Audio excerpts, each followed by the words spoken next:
Assalamualaikum warahmatullahi wabarakatuh. Jumpa lagi dengan Mimin di Ahmad Channel Indo.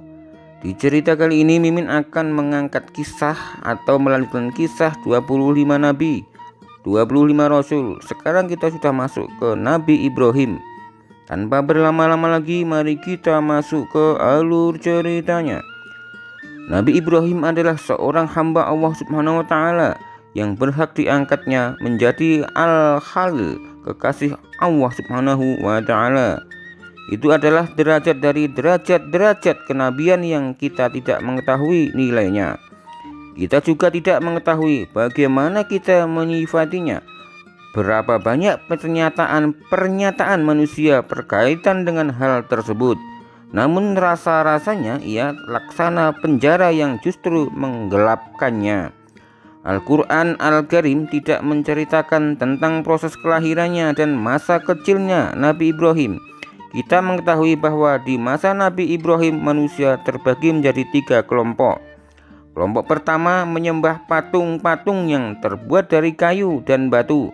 Kelompok kedua menyembah bintang dan bulan, dan kelompok ketiga menyembah raja-raja atau penguasa. Cahaya akal saat itu padam sehingga kegelapan memenuhi segala penjuru bumi.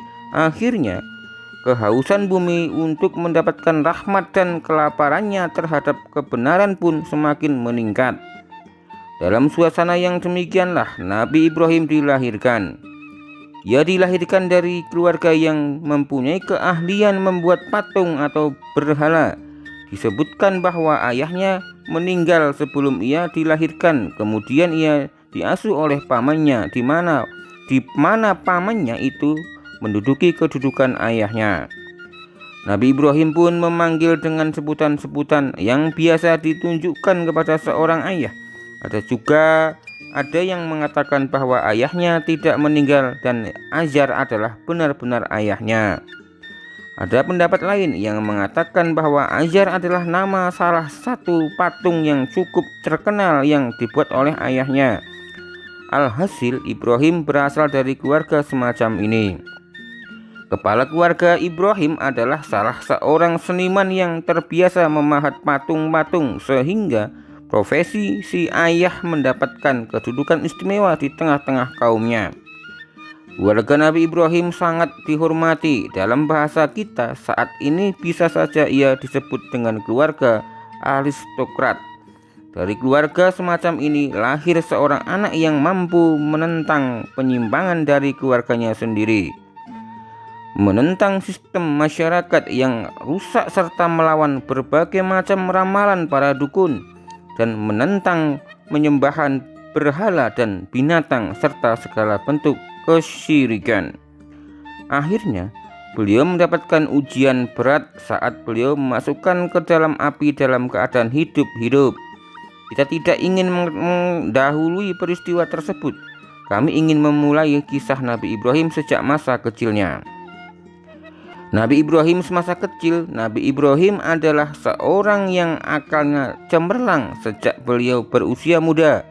Allah Subhanahu wa Ta'ala menghidupkan hatinya dan akalnya dan memberinya hikmah sejak masa kecilnya. Nabi Ibrahim mengetahui saat beliau masih kecil bahwa ayahnya seseorang yang membuat patung-patung yang unik. Pada suatu hari ia bertanya terhadap ciptaan ayahnya. Kemudian ayahnya memberitahunya bahwa itu adalah patung-patung dari Tuhan-Tuhan. Nabi Ibrahim sangat keheranan melihat hal tersebut. Kemudian timbul dalam dirinya melalui akal sehatnya penolakan terhadapnya. Uniknya, Nabi Ibrahim justru bermain-main dengan patung itu saat ia masih kecil. Bahkan terkadang ia menunggangi punggung patung-patung itu seperti orang-orang yang biasa menunggangi keledai dan binatang tunggangan yang lain. Pada suatu hari, ayahnya melihatnya saat menunggang punggung patung yang bernama Mardukah. Saat itu juga ayahnya marah dan memerintahkan anaknya agar tidak bermain-main dengan patung itu lagi. Ibrahim bertanya, "Patung apakah ini wahai ayahku?" "Kedua telinganya besar, lebih besar dari telinga kita," ayahnya menjawab. "Itu adalah Marduk, Tuhan para Tuhan, wahai anakku, dan kedua telinga yang besar itu sebagai simbol dari kecerdasan yang luar biasa.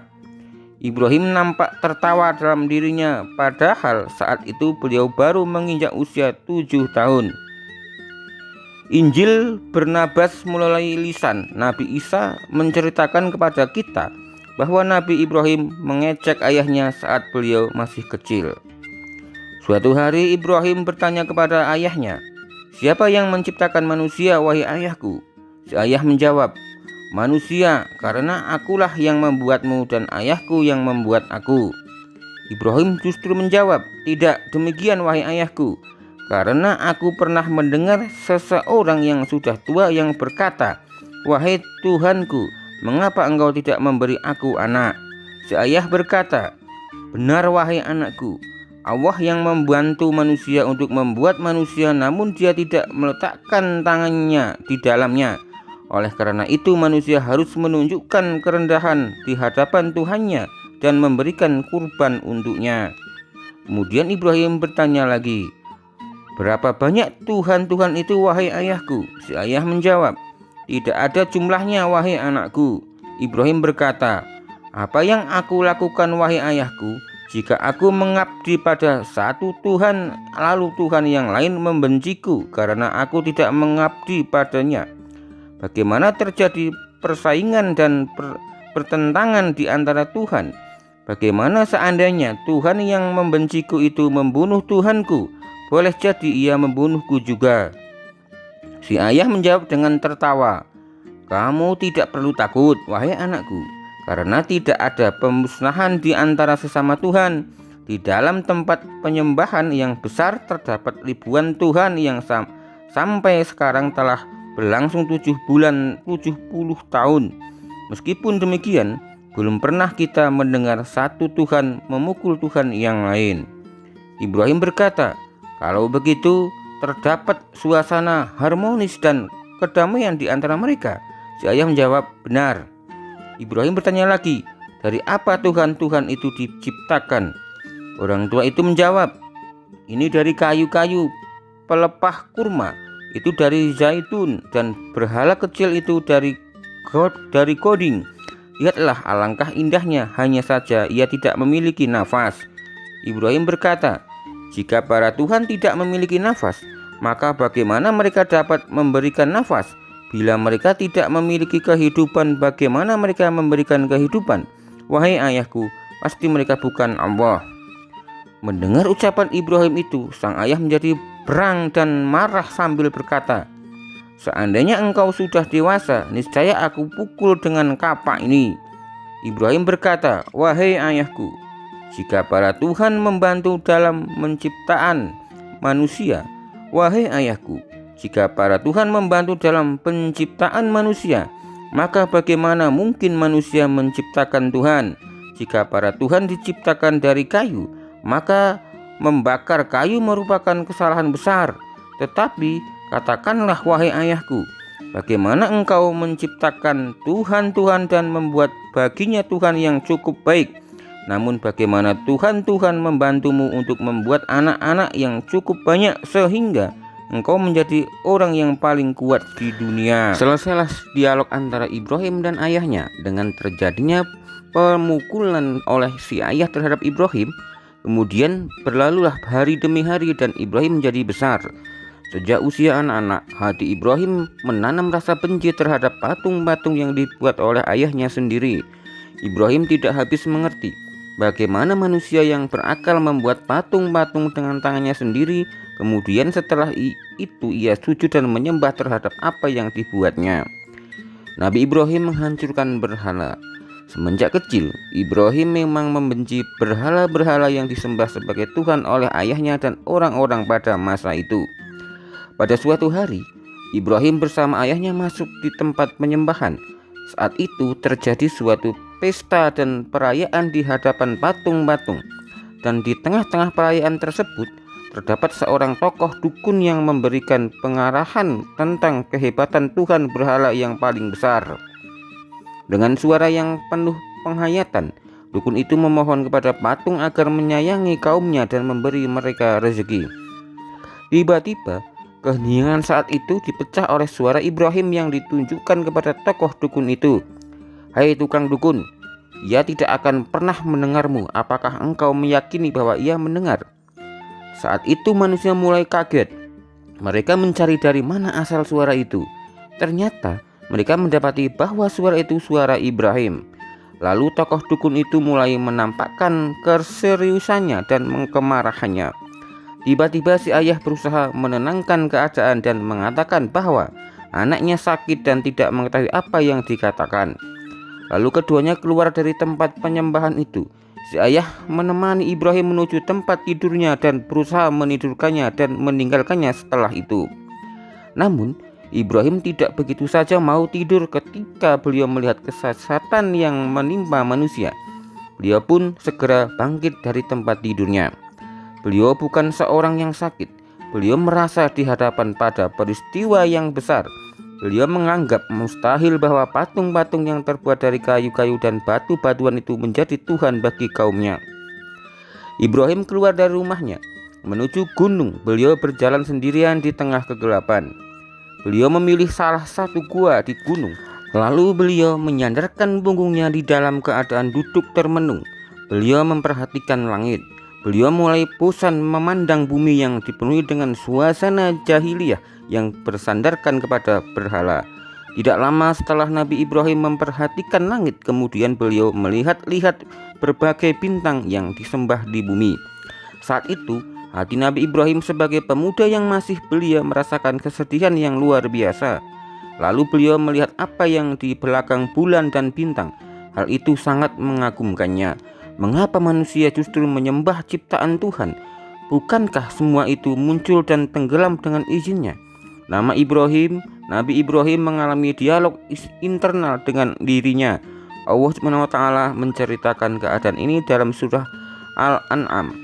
Dan ingatlah, di waktu Ibrahim berkata kepada bapaknya Azar, "Pantaskah kamu menjadikan berhala-berhala sebagai Tuhan-Tuhan? Sesungguhnya aku melihat kamu dan kaummu dalam kesesatan yang nyata. Dan demikianlah kami melihatkan kepada Ibrahim tanda-tanda keagungan kami yang terdapat di langit dan di bumi. Dan kami memperlihatkannya agar Ibrahim itu termasuk orang-orang yang yakin. Ketika malam menjadi gelap, dia melihat sebuah bintang, lalu dia berkata, 'Inilah Tuhanku.' Tetapi tatkala bintang itu tenggelam, dia berkata, 'Saya tidak suka kepada yang tenggelam.'" Quran surat Al-An'am ayat 74-76. Kita ketahui bahwa di zaman Nabi Ibrahim manusia menjadi 3 bagian. Sebagian mereka menyembah berhala, sebagian lagi menyembah bintang, dan sebagian yang lain menyembah para raja. Hari demi hari berlalu sejak saat itu. Nabi Ibrahim terus menentang para penyembah berhala, matahari, bulan, dan raja. Pada satu waktu terjadi perselisihan antara Nabi Ibrahim dengan kaumnya. Tentu yang termasuk orang yang paling menentang beliau dan marah kepada sikap beliau itu adalah ayahnya dan pamannya yang mendidiknya laksana seorang ayah. Akhirnya si ayah dan si anak terlibat dalam pergulatan yang sengit, di mana kedua-duanya dipisahkan oleh prinsip-prinsip yang berbeda. Si anak bertengkar di puncak kebenaran bersama Allah Subhanahu wa Ta'ala, sedangkan si ayah berdiri bersama kebatilan. Si ayah berkata kepada anaknya, "Sungguh besar ujianku kepadamu, wahai Ibrahim. Engkau telah berkhianat kepadaku dan bersikap tidak terpuji kepadaku." Ibrahim menjawab, "Wahai bapakku, mengapa kamu menyembah sesuatu yang tidak dapat mendengar, tidak melihat, dan tidak dapat menolong kamu sedikit pun? Wahai bapakku, sesungguhnya telah datang kepadaku sebagian ilmu pengetahuan yang tidak datang kepadamu. Maka ikutilah aku, niscaya aku akan menunjukkan kepadamu jalan yang lurus. Wahai bapakku, janganlah kamu menyembah setan. Sesungguhnya setan itu durhaka kepada Tuhan yang Maha Pemurah. Wahai bapakku, sesungguhnya aku khawatir bahwa kamu akan ditimpa azab dan Tuhan yang Maha Pemurah, maka kamu menjadi kawan bagi setan." Quran surat Maryam ayat 42-45. Sang ayah segera bangkit dan ia tidak kuasa lagi untuk meledakkan amarahnya kepada Ibrahim. "Bencikah kamu kepada Tuhan-Tuhanku, hai Ibrahim? Jika kamu tidak berhenti maka niscaya kamu akan aku rajam, dan tinggalkanlah aku buat waktu yang lama. Quran Surat Maryam ayat 46. Jika engkau tidak berhenti dari dakwahmu ini, sungguh aku akan merajamu, aku akan membunuhmu dengan pukulan batu. Demikianlah balasan siapapun yang menantang Tuhan. Keluarlah dari rumahku, aku tidak ingin lagi melihatmu keluar. Akhirnya pertengahan itu membawa akibat pengusiran Nabi Ibrahim dari rumahnya, dan beliau pun terancam pembunuhan dan perajaman. Meskipun demikian, sikap Nabi Ibrahim tidak pernah berubah. Beliau tetap menjadi anak yang baik dan nabi yang mulia. Beliau berdialog dengan ayahnya dengan menggunakan adab para nabi dan etika para nabi. Ketika mendengar penghinaan, pengusiran, dan ancaman pembunuhan dari ayahnya, beliau berkata dengan lembut, "Semoga keselamatan dilimpahkan kepadamu. Aku akan meminta ampun bagimu kepada Tuhanku. Sesungguhnya Dia sangat baik kepadaku, dan aku akan menjauhkan diri darimu dan dari apa yang kamu sembah selain Allah. Dan aku akan berdoa kepada Tuhanku. Mudah-mudahan aku tidak akan kecewa dengan berdoa kepada Tuhanku." Quran Surat Maryam ayat 47-48. Nabi Ibrahim pun keluar dari rumah ayahnya.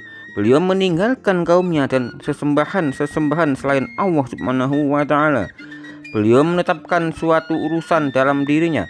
Beliau mengetahui bahwa di sana ada pesta besar yang diadakan di tepi sungai, di mana manusia-manusia berbondong-bondong menuju ke sana. Beliau menunggu sampai perayaan itu datang, di mana saat itu kota menjadi sunyi karena ditinggalkan oleh manusia yang hidup di dalamnya, dan mereka menuju ke tempat itu.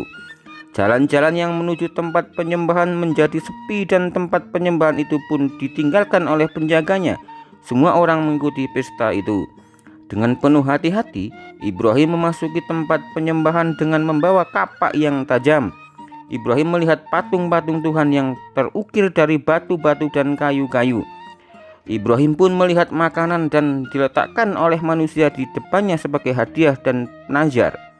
Ibrahim mendekat pada patung-patung itu. Kepada salah satu patung dengan nada bercanda ia berkata, "Makanan yang ada di depanmu, hai patung, telah dingin. Mengapa engkau tidak memakannya?" Namun patung itu tetap membisu. Ibrahim pun bertanya kepada patung-patung lain di sekitarnya.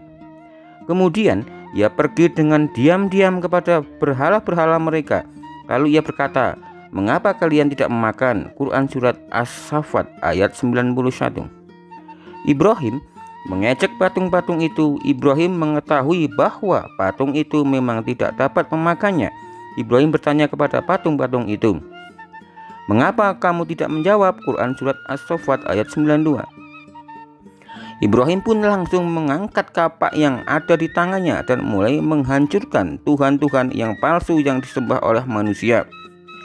Ibrahim menghancurkan seluruh patung-patung itu dan hanya menyisakan satu patung. Lalu beliau menggantungkan kampak itu di lehernya. Setelah melaksanakan tugas itu, beliau pergi menuju ke gunung. Beliau telah bersumpah untuk membawa suatu bukti yang jelas, bahkan bukti praktis tentang kebodohan kaumnya dalam menyembah selain Allah SWT. Akhirnya pesta perayaan itu selesai dan manusia kembali ke tempat mereka masing-masing. Dan ketika salah satu masuk ke tempat sesembahan itu, ia pun berteriak.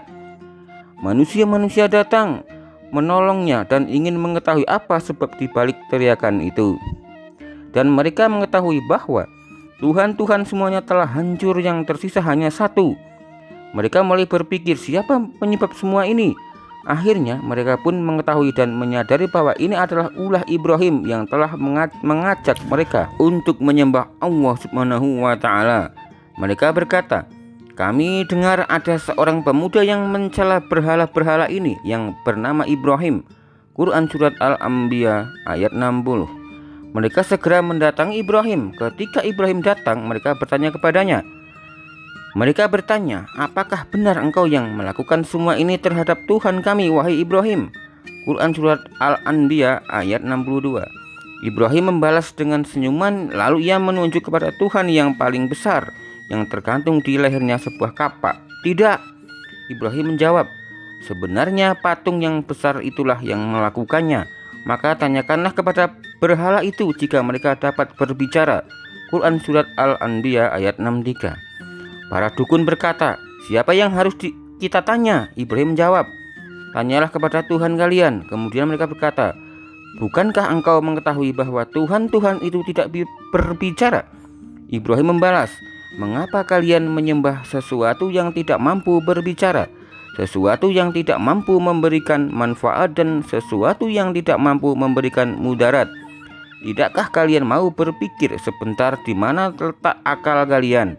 Sungguh, Tuhan-Tuhan kalian telah hancur, sementara Tuhan yang paling besar berdiri dan hanya memandanginya. Tuhan-Tuhan itu tidak mampu menghindarkan gangguan dari diri mereka. Dan bagaimana mereka dapat mendatangkan kebaikan buat kalian? Tidakkah kalian mau berpikir sejenak? Kapak itu tergantung di Tuhan yang paling besar, tetapi anehnya Dia tidak dapat menceritakan apa yang terjadi. Ia tidak mampu berbicara, tidak mendengar, tidak bergerak, tidak melihat, tidak memberikan manfaat, dan tidak membahayakan. Ia hanya sekedar batu. Lalu mengapa manusia menyembah batu? Di mana letak akal pikiran yang sehat? Allah Subhanahu wa Ta'ala menceritakan peristiwa tersebut dalam firman-Nya, dan sesungguhnya telah kami anugerahkan kepada Ibrahim hidayah kebenaran sebelum Musa dan Harun, dan adalah kami mengetahui keadaannya. Ingatlah ketika Ibrahim berkata kepada bapaknya dan kaumnya, patung-patung itu apakah ini yang kamu takuti beribadat? Apakah ini yang kamu tekun beribadat kepadanya? Mereka menjawab, kami mendapat bapak-bapak kami menyembahnya. Ibrahim menjawab, sesungguhnya kami dan bapak-bapakmu berada dalam kesesatan yang nyata. Mereka menjawab, apakah kamu datang kepada kami dengan sungguh-sungguh, ataukah kamu termasuk orang-orang yang bermain-main? Ibrahim berkata, sebenarnya Tuhan kamu ialah Tuhan langit dan bumi yang telah menciptakannya, dan aku termasuk orang-orang yang dapat memberikan bukti atas apa yang demikian itu. Demi Allah, sesungguhnya aku akan melakukan tipu daya terhadap berhala-berhalamu sesudah kamu pergi meninggalkannya. Maka Ibrahim membuat berhala-berhala itu hancur berpotong-potong, kecuali yang terbesar, induk dari patung-patung yang lain, agar mereka kembali untuk bertanya kepadanya. Mereka berkata, siapakah yang melakukan perbuatan ini terhadap Tuhan-Tuhan kami? Sesungguhnya dia termasuk orang-orang yang lalim, yang dolim. Mereka berkata, kami mendengar ada seorang pemuda yang mencela berhala-berhala itu yang bernama Ibrahim. Mereka berkata, kalau demikian, bawalah dia dengan cara yang dapat dilihat orang banyak, agar mereka menyaksikannya. Mereka bertanya, apakah kamu yang melakukan perbuatan ini terhadap Tuhan-Tuhan kami, hai Ibrahim? Ibrahim menjawab, sebenarnya patung yang besar itulah yang melakukannya. Maka tanyakanlah kepada berhala itu jika mereka dapat berbicara. Maka mereka telah kembali kepada kesadaran mereka dan lalu berkata, sesungguhnya kamu sekalian adalah orang-orang yang menganiaya diri sendiri. Kemudian kepala mereka jadi tertunduk lalu berkata, sesungguhnya kamu hai Ibrahim telah mengetahui bahwa berhala-berhala itu tidak dapat berbicara. Ibrahim berkata, maka mengapakah kamu menyembah selain Allah sesuatu yang tidak dapat memberi manfaat sedikit pun, tidak dapat pula memberi mudarat kepada kamu? Celakalah kamu dan apa yang kamu sembah selain Allah, maka apakah kamu tidak memahaminya? Mereka berkata, bakarlah dia dan bantulah Tuhan-Tuhan kami jika kamu benar-benar hendak bertindak. Quran Surat Al-Anbiya 51-68. Nabi Ibrahim mampu menundukkan mereka dengan argumentasi dan logika berpikir yang sehat, tetapi mereka membalasnya dengan menetapkan akan menggantungnya di dalam api. Sungguh ini sangat mengherankan, suatu mahkamah yang mengerikan digelar di mana si tertuduh akan dihukum dengan pembakaran. Tersebarlah berita itu di kerajaan dan di seluruh negeri. Manusia-manusia berdatangan dari berbagai pelosok. Mereka berdatangan dari gunung-gunung, dari berbagai desa, dan dari berbagai kota untuk menyaksikan balasan yang diterima bagi orang yang berani menentang Tuhan, bahkan menghancurkannya. Mereka menggali lubang besar yang dipenuhi kayu-kayu, batu-batu, dan pohon-pohon. Lalu mereka menyalakan api di dalamnya. Kemudian mereka mendatangkan manjanik, yaitu suatu alat yang dapat digunakan untuk melempar Nabi Ibrahim ke dalam api sehingga ia jatuh ke dalam lubang api. Mereka meletakkan Nabi Ibrahim setelah mereka mengikat kedua tangannya dan kakinya pada manjanik itu. Api pun mulai menyala dan asapnya mulai membumbung ke langit. Manusia yang melihat peristiwa itu berdiri agak jauh dari galian api itu karena saking panasnya. Lalu seseorang tokoh dukun memerintahkan agar Ibrahim dilepaskan ke dalam api. Tiba-tiba malaikat Jibril berdiri di hadapan Nabi Ibrahim dan bertanya kepadanya, "Wahai Ibrahim, tidakkah engkau memiliki keperluan?" Nabi Ibrahim menjawab, "Aku tidak memerlukan sesuatu darimu." Nabi Ibrahim pun dilepaskan lalu dimasukkan ke dalam kubangan api. Nabi Ibrahim terjatuh dalam api. Api pun mulai mengelilinginya. Lalu Allah Subhanahu wa taala menurunkan perintah kepada api. Allah Subhanahu wa taala berkata, "Wahai api, jadilah engkau dingin," dan membawa keselamatan kepada Ibrahim. Quran Surat Al-Anbiya ayat 69. Api pun tunduk kepada perintah Allah Subhanahu wa taala sehingga ia menjadi dingin dan membawa keselamatan bagi Nabi Ibrahim. Api yang membakar tali-tali yang mengikat Nabi Ibrahim dengan tenang berada di tengah-tengah api seakan-akan beliau duduk di tengah-tengah taman. Beliau memuji Allah Subhanahu wa taala, Tuhannya, dan mengagungkannya. Yang ada di dalam hatinya hanya cinta kepada sang kekasih, yaitu Allah Subhanahu wa taala. Para pembesar dan para dukun mengamati dari jauh betapa panasnya api itu. Bahkan api terus menyala dalam tempo yang lama, sehingga orang-orang kafir mengira bahwa api itu tidak pernah padam. Ketika api itu padam, mereka dibuat terkejut ketika melihat Nabi Ibrahim keluar dari kubangan api dalam keadaan selamat. Wajah mereka menjadi hitam karena terpengaruh asap api, sementara wajah Nabi Ibrahim berseri-seri dan tampak diliputi dengan cahaya dan kebesaran. Bahkan pakaian yang dipakai Nabi Ibrahim pun tidak terbakar, dan beliau tidak atau tersentuh sedikit pun oleh api. Nabi Ibrahim pun keluar dari api itu bagaikan beliau keluar dari taman. Lalu orang-orang kafir pun berteriak keheranan. Mereka pun mendapatkan kekalahan dan kerugian. Allah Subhanahu wa taala berfirman, "Mereka hendak berbuat makar terhadap Ibrahim, maka kami menjadikan mereka itu orang-orang yang paling rugi." Quran Surat Al-Anbiya ayat 70. Nabi Ibrahim melanjutkan dakwah ke berbagai negeri. Nabi Ibrahim tetap melanjutkan dakwahnya di jalan Allah Subhanahu wa taala. Nabi Ibrahim mencurahkan tenaga dan upayanya untuk membimbing kaumnya. Nabi Ibrahim berusaha menyadarkan mereka dengan berbagai cara. Meskipun beliau sangat cinta dan menyayangi mereka, mereka malah justru marah kepadanya dan malah mengusirnya. Dan tiada yang beriman bersamanya kecuali seorang perempuan dan seorang laki-laki. Perempuan itu bernama Sarah yang kemudian menjadi istrinya, sedangkan laki-laki itu adalah Lut yang kemudian menjadi nabi setelahnya. Ketika Nabi Ibrahim mengetahui bahwa tidak seorang pun beriman selain kedua orang tersebut, ia menetapkan untuk berhijrah. Sebelum beliau berhijrah, dia mengajak ayahnya beriman. Kemudian Nabi Ibrahim mengetahui bahwa ayahnya adalah musuh Allah Subhanahu wa taala dan dia tidak akan beriman. Nabi Ibrahim pun melepas diri darinya dan memutuskan hubungan dengannya. Melalui kisah tersebut, Allah Subhanahu wa taala memberitahukan kepada kita bahwa hubungan satu-satunya yang harus dipelihara dan harus diperhatikan di antara hubungan-hubungan kemanusiaan adalah hubungan keimanan, bukan hanya hubungan darah. Allah Subhanahu wa taala berfirman dalam surat At-Taubah, dan permintaan ampun dari Ibrahim kepada Allah untuk bapaknya tidak lain hanyalah karena suatu janji yang telah diikrarkannya kepada bapaknya itu. Maka tatkala jelas bagi Ibrahim bahwa bapaknya itu adalah musuh Allah, maka Ibrahim berlepas diri darinya.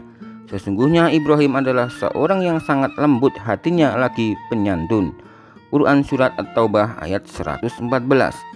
Nabi Ibrahim keluar meninggalkan negerinya dan memulai petualangannya dalam hijrah. Nabi Ibrahim pergi ke kota yang bernama Aur dan ke kota yang lain bernama Haran. Kemudian beliau pergi ke Palestina bersama istrinya, satu-satunya wanita yang beriman kepadanya. Beliau juga disertai Lut, satu-satunya lelaki yang beriman kepadanya. Allah SWT berfirman, maka Lut membenarkan kebenarannya dan berkatalah Ibrahim, sesungguhnya aku akan berpindah ke tempat yang diperintahkan Tuhanku kepadaku. Sesungguhnya dialah yang maha perkasa lagi maha bijaksana. Quran Surat Al-Ankabut ayat 26. Setelah ke Palestina, Nabi Ibrahim pergi ke Mesir. Selama perjalanan ini Nabi Ibrahim mengajak manusia untuk menyembah Allah SWT. Bahkan beliau berjuang dalam hal itu dengan gigih. Beliau mengabdi dan membantu orang-orang yang tidak mampu dan orang-orang yang lemah. Beliau menegakkan keadilan di tengah-tengah manusia dan menunjukkan kepada mereka jalan yang benar.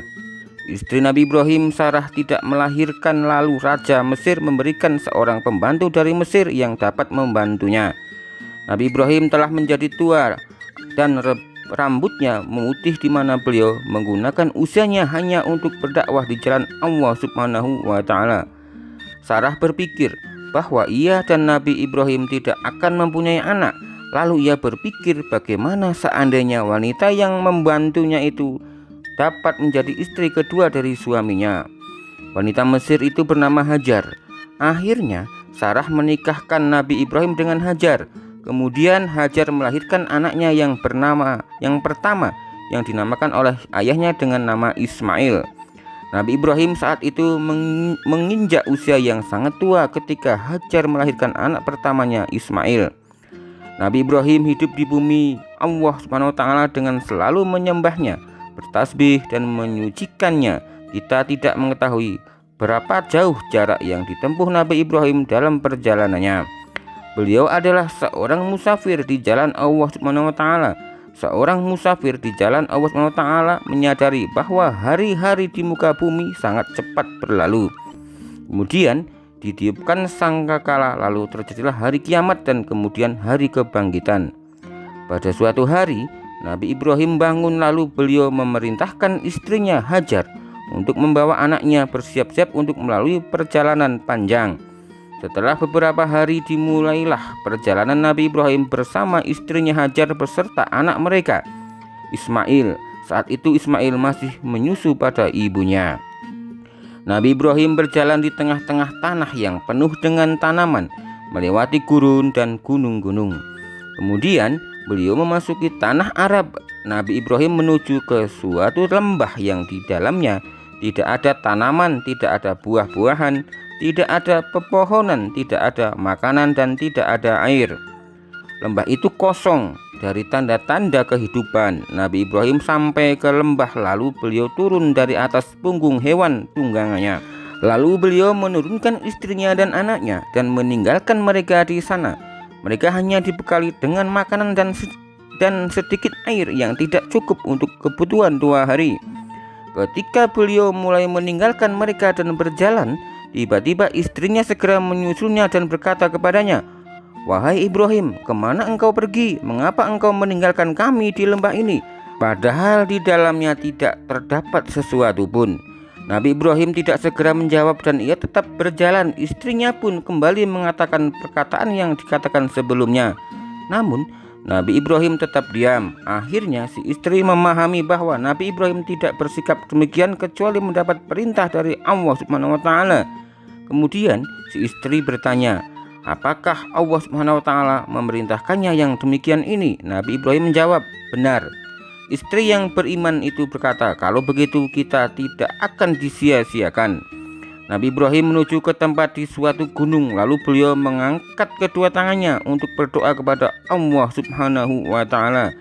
"Ya Tuhan kami, sesungguhnya aku telah menempatkan sebagian keturunanku di lembah yang tidak mempunyai tanaman di dekat ruang Engkau, Baitullah yang dihormati." Quran Surat Ibrahim ayat 37.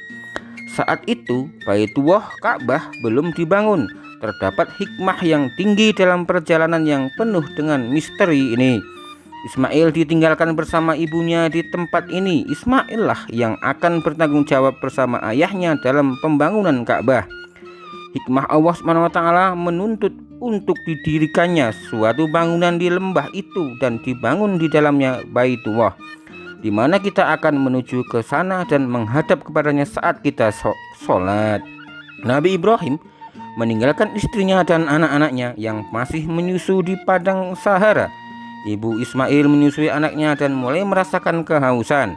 Saat itu matahari bersinar sangat panas dan membuat manusia mudah merasa haus. Setelah 2 hari, habislah air dan keringlah susu isi ibu.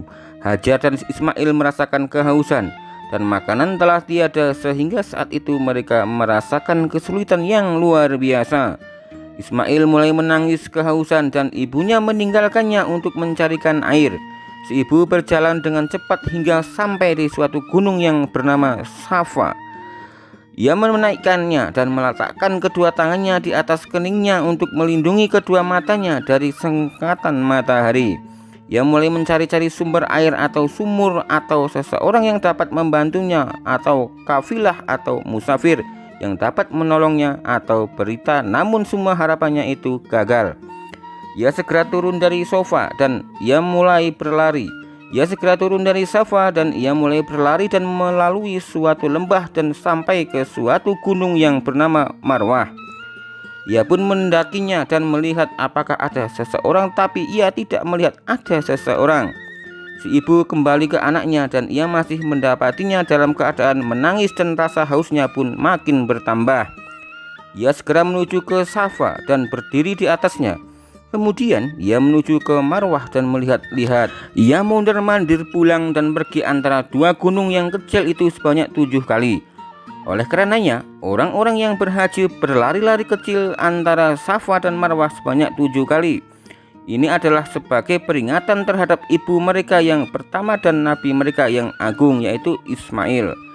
Setelah putaran ke-7, Hajar kembali dalam keadaan letih dan ia duduk di sisi anaknya yang masih menangis. Di tengah-tengah situasi yang sulit ini, Allah Subhanahu wa Ta'ala menurunkan rahmatnya. Ismail pun memukul-mukulkan kakinya di atas tanah dalam keadaan menangis. Lalu memancarlah di bawah kakinya sumur Zam-Zam, sehingga kehidupan si anak dan si ibu menjadi diselamatkan atau terselamatkan. Si ibu mengambil air dengan tangannya dan ia bersyukur kepada Allah Subhanahu wa Ta'ala. Ia pun meminum air itu beserta anaknya, dan kehidupan tumbuh dan bersemi di kawasan itu. Sungguh benar apa yang dikatakannya, bahwa Allah Subhanahu wa Ta'ala tidak akan membiarkannya selama mereka berada di jalannya. Kafilah musafir mulai tinggal di kawasan itu dan mereka mulai mengambil air yang terpancar dari sumur Zam-Zam. Tanda-tanda kehidupan mulai mengepakkan sayapnya di daerah itu. Ismail mulai tumbuh dan Nabi Ibrahim menaruh kasih sayang dan perhatian padanya. Lalu Allah SWT mengujinya dengan ujian yang berat. Nabi Ibrahim mendapat perintah menyembelih anaknya. Pada suatu malam, Nabi Ibrahim bermimpi dalam tidurnya, di mana ia diperintahkan untuk menyembelih anaknya Ismail oleh Allah Subhanahu wa Ta'ala. Mimpi itu membuat hati Nabi Ibrahim bergejolak. Namun, sebagai pecinta sejati, ia tidak menggugat perintah Allah Subhanahu wa Ta'ala itu. Nabi Ibrahim adalah penghulu para pencinta. Nabi Ibrahim berpikir tentang apa yang dikatakan kepada anaknya ketika ia menidurkannya di atas tanah untuk kemudian menyembelihnya. Lebih baik baginya untuk memberitahu anaknya, dan hal itu lebih menenangkan hatinya daripada memaksanya untuk menyembelih. Akhirnya Nabi Ibrahim pergi untuk menemui anaknya. Ibrahim berkata, "Wahai anakku, sesungguhnya aku melihat di dalam mimpi aku menyembelihmu, maka bagaimana pendapatmu?" Quran Surat As-Saffat ayat 102. Perhatikanlah bagaimana kasih sayang Nabi Ibrahim dalam menyampaikan perintah kepada anaknya. Ia menyerahkan urusan itu kepada anaknya. Apakah anaknya akan menaati perintah tersebut? Bukankah perintah tersebut adalah perintah dari Tuhannya? Ismail menjawab sama dengan jawaban dari ayahnya itu, bahwa perintah itu datangnya dari Allah Subhanahu wa Ta'ala, yang karenanya si ayah harus segera melaksanakannya. Wahai ayahku, kerjakanlah yang diperintahkan Tuhanmu, insya Allah engkau mendapatiku sebagai orang-orang yang sabar. Quran Surat As-Saffat ayat 102. Perhatikanlah jawaban si anak ini. Mengetahui bahwa ia akan disembelih sebagai pelaksanaan perintah Tuhan, namun ia justru menenangkan hati ayahnya bahwa dirinya akan bersabar. Itulah puncak dari kesabaran. Barangkali si anak akan merasa berat ketika harus dibunuh dengan cara disembelih sebagai pelaksanaan perintah Allah Subhanahu wa Ta'ala. Tetapi Nabi Ibrahim merasa tenang ketika mendapati anaknya menantangnya untuk menunjukkan kecintaan kepada Allah Subhanahu wa Ta'ala. Kita tidak mengetahui perasaan sesungguhnya Nabi Ibrahim ketika mendapati anaknya menunjukkan kesabaran yang luar biasa. Allah Subhanahu wa Ta'ala menceritakan kepada kita bahwa Ismail tertidur di atas tanah dan wajahnya tertelungkup di atas tanah sebagai bentuk hormat kepada Nabi Ibrahim agar saat ia menyembelihnya Ismail tidak melihatnya atau sebaliknya. Kemudian Nabi Ibrahim mengangkat pisaunya sebagai pelaksana perintah Allah Subhanahu wa Ta'ala. Tatkala keduanya telah berserah dan Ibrahim membaringkan anaknya,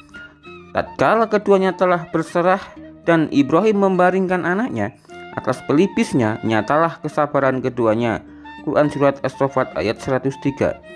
Pada saat pisau siap untuk digunakan sebagai perintah dari Allah Subhanahu wa Ta'ala, Allah Subhanahu wa Ta'ala memanggil Ibrahim. Selesailah ujiannya, dan Allah Subhanahu wa Ta'ala menggantikan Ismail dengan suatu kurban yang besar. Peristiwa tersebut kemudian diperingati sebagai hari raya oleh kaum muslim, yaitu hari raya yang mengingatkan kepada mereka tentang Ismail yang hakiki yang dibawa dan diamalkan oleh Nabi Ibrahim dan Ismail. Demikianlah kisah Nabi Ibrahim. Nabi Ibrahim meninggalkan anaknya dan kembali berdakwah di bumi Allah Subhanahu wa Ta'ala. Nabi Ibrahim berhijrah dari tanah Kaldanin, tempat kelahirannya di Irak, dan mulai Yordania dan tinggal di negeri Kan'an. Saat berdakwah, beliau tidak lupa bertanya tentang kisah Nabi Lut bersama kaumnya. Nabi Lut adalah orang yang pertama kali beriman kepadanya. Allah SWT telah memberinya pahala dan telah mengutusnya sebagai nabi kepada kaum yang menentang kebenaran. Semoga kita mendapat pelajaran yang berharga dari kisah Nabi Ibrahim alaihissalam. Sekian cerita kasih Nabi Ibrahim dari Mimin akhiri. Assalamualaikum warahmatullahi wabarakatuh.